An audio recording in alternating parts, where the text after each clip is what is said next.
Õppige sihtima. Ideed, millega te siia olete tulnud ja mida te mõtlete arendada, ei ole väärt suurt midagi, kui teil ei ole kliente, kui teil ei ole inimesi, kes nende ideede eest raha maksavad. Õppige selgeks, kes on teie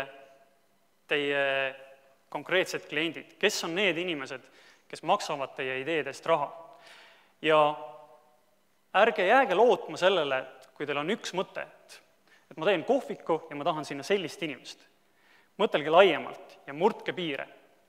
Ma olen sellel nädalal rääkinud ideedest ja toonud näiteks kanakasvatuse. Et me kõik teame, kuidas võiks kanakasvatuses oma äri ajada. Me võiksime müüa kanaliha kauplustele, me võiksime müüa sulgesid, näiteks padjatööstustele, võib-olla midagi veel. Kuidas teile tunduks kanade müük lennukitööstustele? Üsna jaburalt ilmselt. Samas on maailma suured lennukitööstused ühed kanade tarbijad.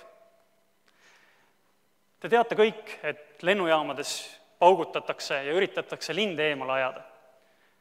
Et üheks suurimaks probleemiks lennunduses on need linnud, kes lendavad ja põrkavad kokku lennukitega või lendavad lennuki mootoritesse. Ja nii püüavad lennukitootjad pidevalt oma mootoreid arendada, et need oleksid vastupidavamad. Ja kuidas sa neid mootoreid ikka testid? Et päris lindusid sinna sisse heita mootorisse on üsna ebareaalne, nii et siis heidetaksegi sinna kanasid. Ma usun, et mitte elusalt. Aga see on üks näide, kui veidrates kohtades võivad meie kliendid olla. Ja mida täpsemalt me suudame need erinevad kliendid kaardistada, seda parem meile.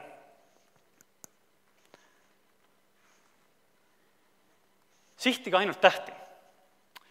Kui te olete oma ettevõtet loomas või oma ideed arendamas, siis ärge mõelge väikselt.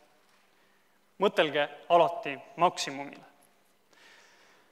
Kui te mõtlete, et te tahate oma ettevõtet teha Eestis ja Eesti klientidele, siis mõelge parem ümber.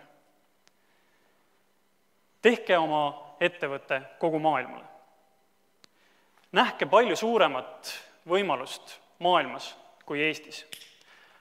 Ärge looge endale selliseid kujutelmasid, et Eestis oleks jube hea oma toodet testida või et see on jube hea testturg. Ja et kui siin on testitud, siis lähme edasi maailma. Pigem testige oma toodet kohe maailmas. Ja ma ütlen teile, et sama palju vaeva, kui te näete oma tootega või teenusega või mis iganes asjaga Eestis, näete te ka näiteks ingliskeelses maailmas. Ja lõpuks arvesta sellega, et kõik läheb halvasti. Ma ei ütleks küll niimoodi, et kõik läheb halvasti, vaid pigem, et miski ei lähe nii, nagu te olete arvanud. Umbes 3 kuud tagasi jõudis meie Click and Grow pott sellisesse staadiumisse, kus me teadsime, et nüüd on arendus läbi ja me võime lõpuks hakata tootma. Ja kui me läksime selle potiga kõigi jooniste ja elektroonikaga tootjate juurde, siis selgus, et selliselt seda potti toota oleks väga kallis ja väga ebamõistlik. Ja me alustasime kõike täpselt otsast peale. Minu jaoks on ettevõtlus igapäevane seiklus ja ma pean iga päev arvestama sellega, et asjad ei lähe nii, nagu ma loodan. Nii et pidage seda meeles ja olge alati valmis muutusteks.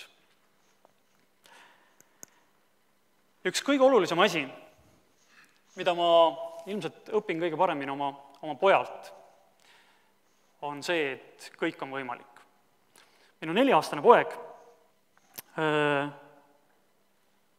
ükskõik, mis probleem tal on, või ükskõik, mis probleem mul on, ütleb alati, et see on ju nii lihtne, sellel on lahendus olemas.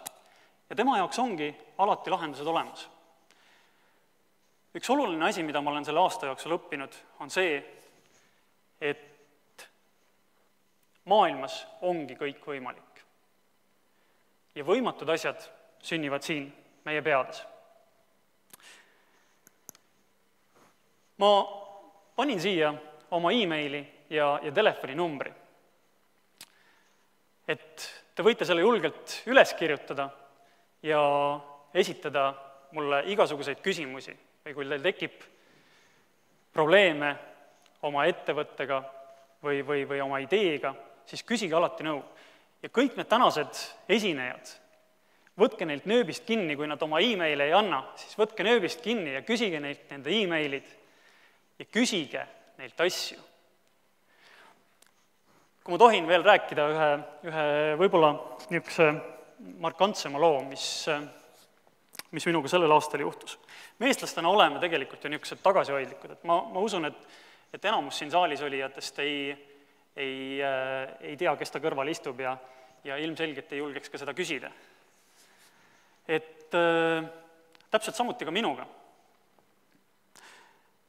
Ma otsisin nii Eestist kui ka lähiümbrusest inimest, kes oleks midagi samasugust teinud, nagu meie teeme, kes oleks pannud kokku elektroonika,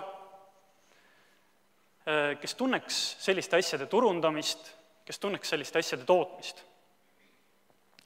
Ja kui aus olla, siis tegelikult ega neid ettevõtteid väga palju ei ole. Meile tuleb võib-olla meelde elektroonikatootjatest siit näiteks Nokia. Aga kuulge, ma ei helista ju Nokias, kellele ma seal helistan? Nokia mõnele juhile, et küsida, et kuulge, et mul on siin üks lillepott, mis nagu kasvatab ise lilli, et äkki ta aitaks mind natukene selle asjaga.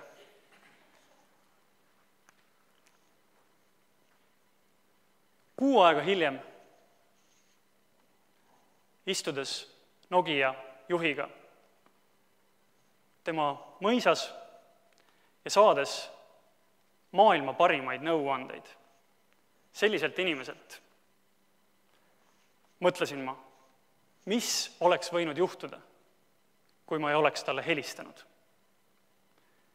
Nii et küsige. Ja ma võin teile täiesti kindlalt öelda, et enamus inimesi maailmas, ka enamus väga suurte korporatsioonide juhte, on valmis teid igal ajal aitama. Aitäh! Aitäh, Mattias!